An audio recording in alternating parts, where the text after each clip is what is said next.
Graça e paz, amados irmãos e irmãs.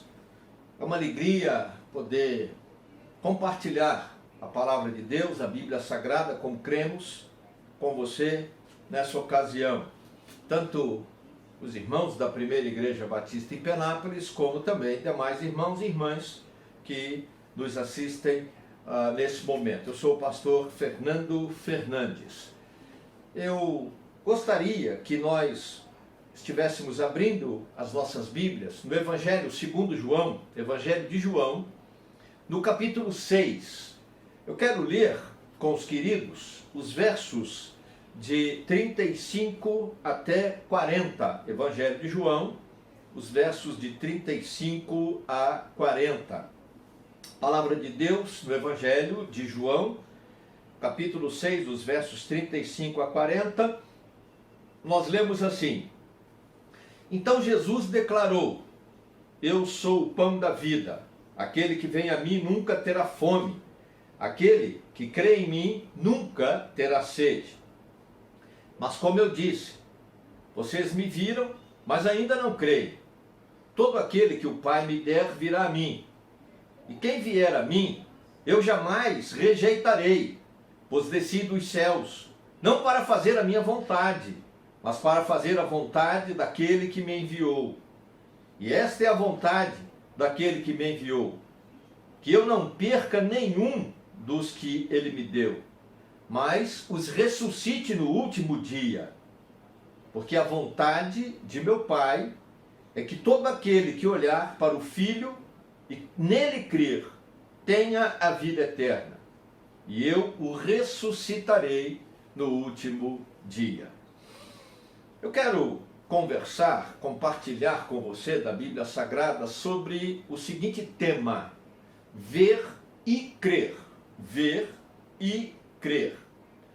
É comum, às vezes, quando nós vemos alguma coisa realmente extraordinária, temos aquele choque inicial e às vezes a gente fala: eu não acredito no que eu estou vendo. Sim, é natural.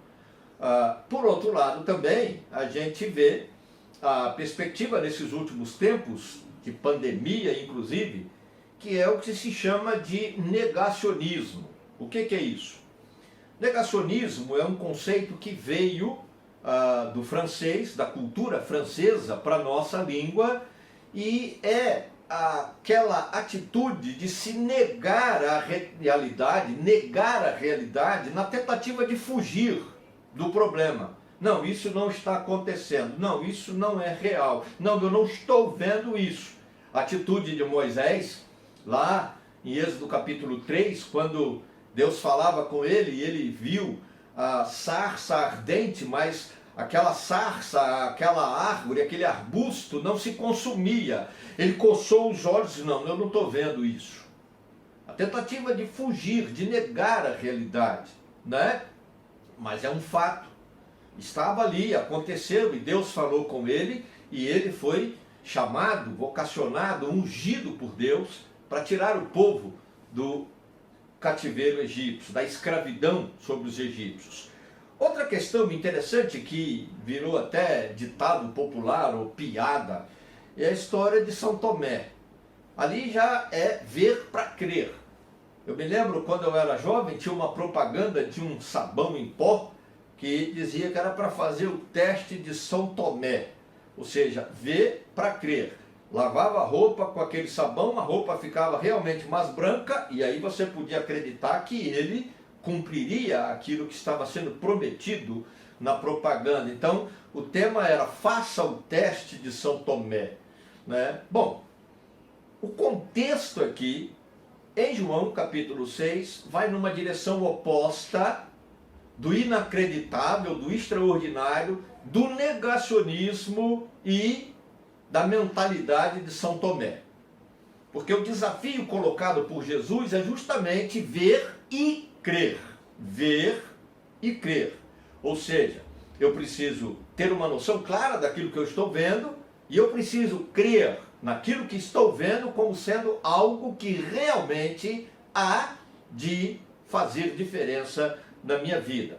É muito interessante, há um debate inicial a partir do verso 25, nós não vamos entrar nisso, que é sobre a questão do pão da vida. E Jesus diz: eu sou o pão da vida, ele é a água que sacia a sede. Lógico, Jesus está falando aqui, não em termos materiais, mas em termos espirituais, eu diria até existenciais, né? Aplicando para o contexto do século 21, do tempo em que nós vivemos. E aí as pessoas queriam aquele pão que ninguém nunca mais tem fome, elas queriam aquela água que quando se bebe ninguém nunca mais tem sede.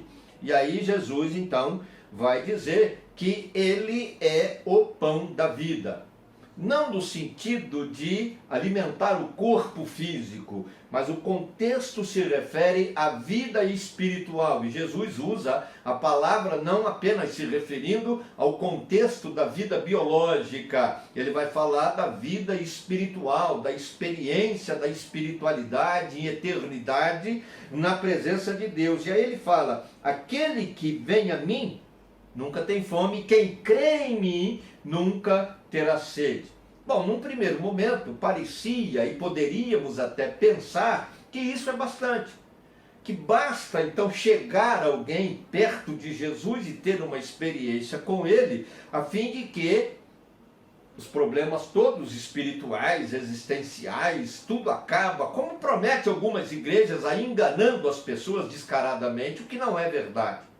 Porém, ao olharmos o texto, os versos 35, 36, 37, 38 e 39, eu acho interessante destacar uma afirmação de Jesus no verso 36, porque ele diz: olha, eu estou aqui, eu estou falando com vocês, vocês dizem que querem este pão, que querem esta água, mas vocês me viram, está lá no verso 36, mas ainda não creram.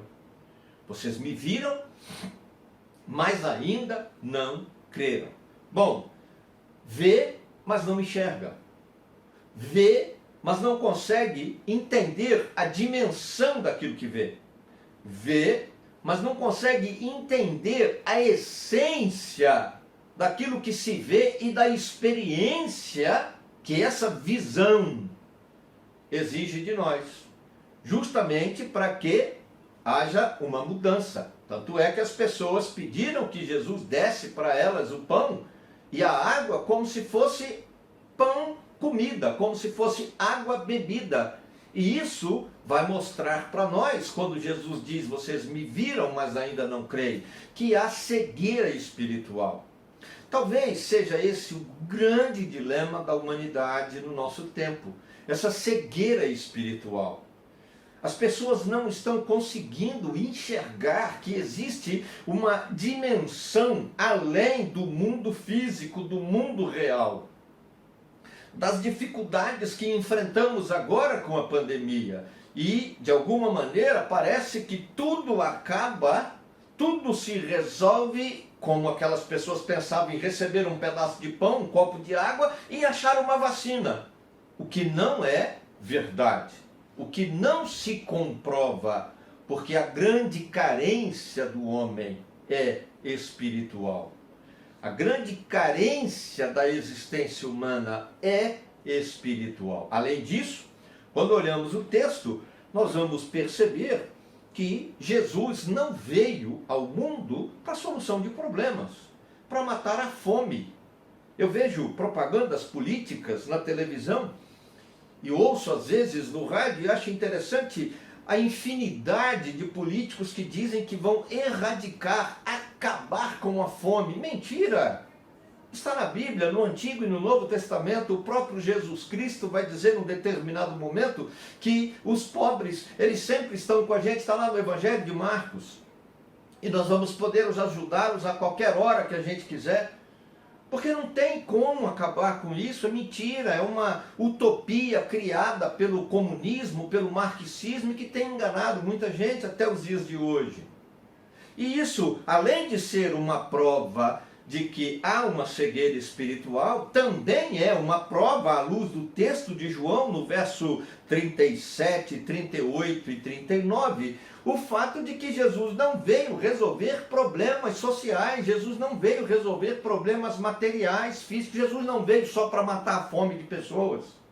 Jesus não veio ao mundo só para curar doenças. Jesus não veio ao mundo só para trazer prosperidade. O propósito de Deus, por excelência, com a vinda de Jesus, com a vida de Jesus, com a morte de Jesus, com a ressurreição de Jesus, é a salvação de pecadores. É o perdão de pecados, é tirar pessoas, eu e você, da escravidão de Satanás, do inferno. Esse é o propósito por excelência. A vontade do meu Pai é que aqueles que creem, que me olhem, que me vejam e creiam, sejam salvos, eles não pereçam, eles não se percam. E Jesus ainda diz mais, que nenhum deles se perca. Então, se você está indo à igreja apenas atrás de cura, de prosperidade, de solução de problemas, querido, você está indo na direção errada. Procure uma experiência com Deus, procure uma experiência com Jesus, mas tendo a dimensão correta da razão pela qual Jesus veio ao mundo e morreu na cruz por nós, por você, que é o perdão de pecados, a salvação de pecadores. E aí então vem o último desafio colocado por Jesus no verso 40. Observe, ele diz, porque a vontade de meu Pai é que todo aquele que olhar para o Filho e nele crer, tenha a vida eterna, e eu ressuscitarei no último dia. Ou seja, ter a vida eterna significa não estar circunscrito à realidade da vida física, material, que cessa, que acaba, que morre quando o indivíduo falece. É ter uma perspectiva de vida espiritual que ultrapassa essa dimensão.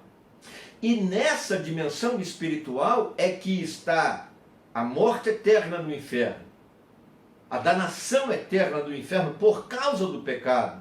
E é nesta perspectiva, nessa também dimensão espiritual, que está a vida eterna, a vida espiritual eterna com Deus, com Jesus, na glória celestial. E aí então Jesus coloca o desafio àquele que olhar e crer. E vale a pena dedicar uma atenção para pensar sobre o que Jesus fala. Começa pelo olhar. A palavra no original não seria o verbo olhar, mas sim contemplar. No sentido de você ficar olhando como alguém diante de um quadro, de uma arte, diante da natureza, e admirar aquilo reconhecendo que há um Criador, que há alguém que está muito além, muito acima da nossa realidade e capacidade e que nos deu aquilo. É essa expectativa que devemos ter quando olhamos para Jesus.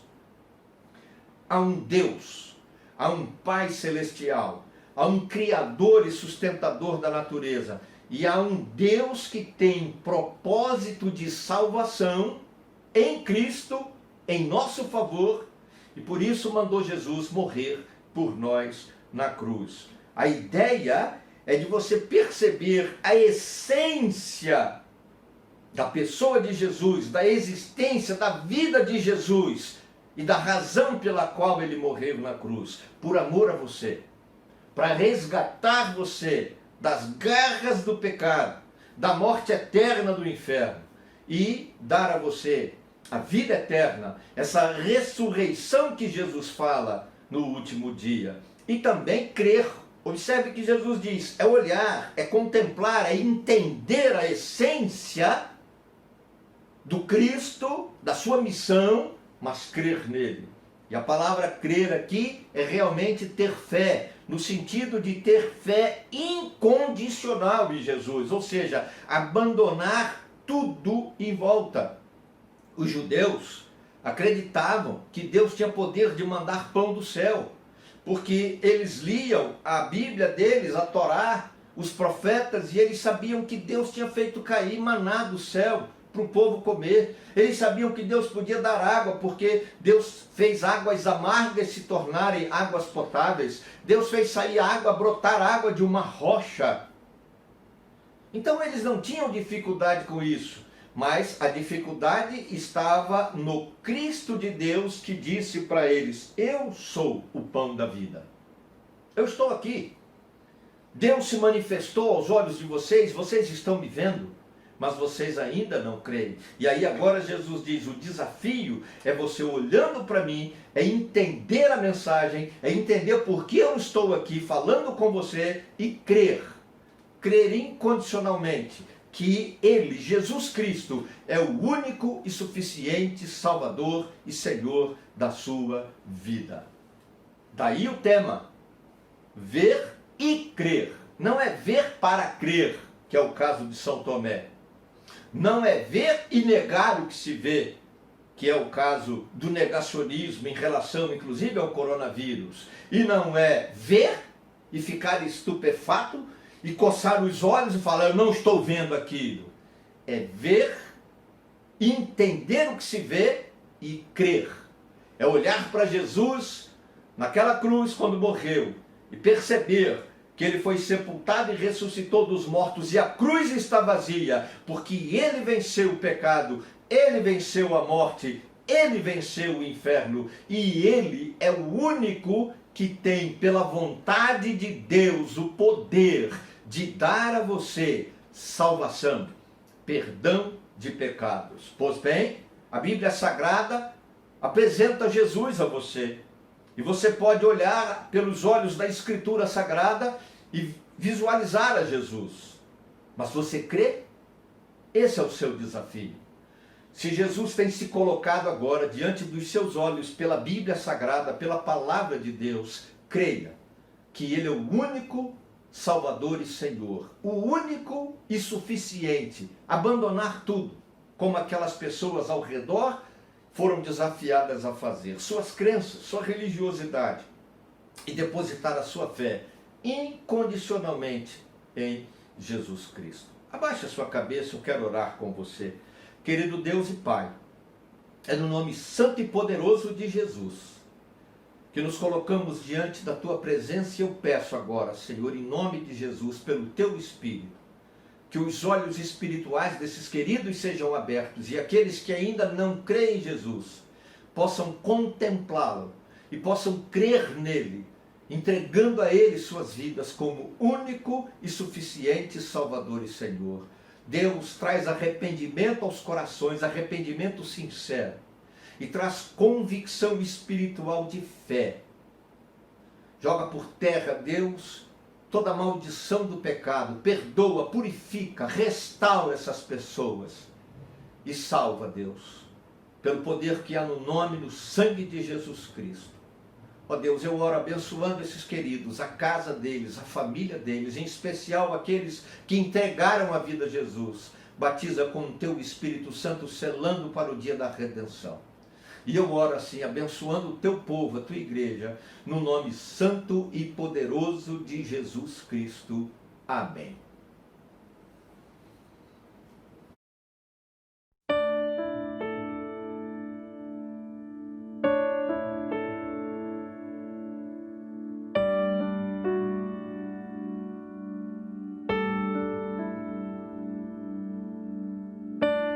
Eu não vi o mar se abrir, eu não vi o coxo andar, também não vi gigante cair, mas escolhi confiar.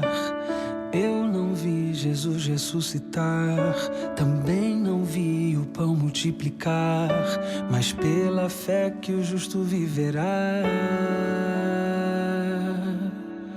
Muitos duvidam e zombam de mim, teu Deus não existe, não vai te ouvir, mas isso não vai me abalar. Pois a fé não consiste no que posso ver, mas crer que o impossível vai acontecer. Me ajude a crer. E se o mar não abrir e o faraó me alcançar, eu não vou desistir, não vou duvidar. E se o gigante não cair, se a fornalha me queimar, mesmo que eu morra aqui, sei que amanhã vou acordar.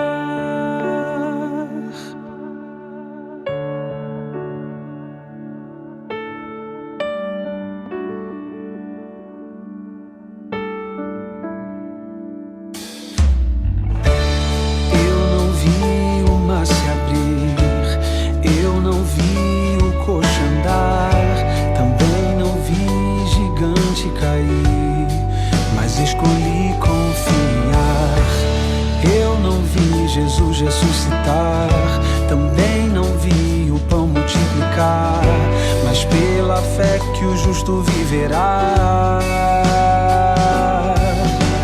Muitos duvidam e zombam de mim. Teu Deus não existe, não vai te ouvir. Mas isso não vai me abalar, pois a fé não consiste no que posso ver, mas crer que o impossível vai acontecer. Bem-aventurado quem crê sem ver. E se o mar não abrir e o faraó me alcançar, eu não vou desistir, não vou duvidar. E se o gigante não cair, se a fornalha me queimar, mesmo que eu morra aqui, sei que amanhã vou acordar. Vem me ajudar a confiar. Eu não consigo, Senhor, prometo e minto, Senhor. Não aguento mais confiar em mim. E se a doença não curar, e o emprego não vingar, e o filho não voltar, mesmo se meu barco naufragar, mesmo se me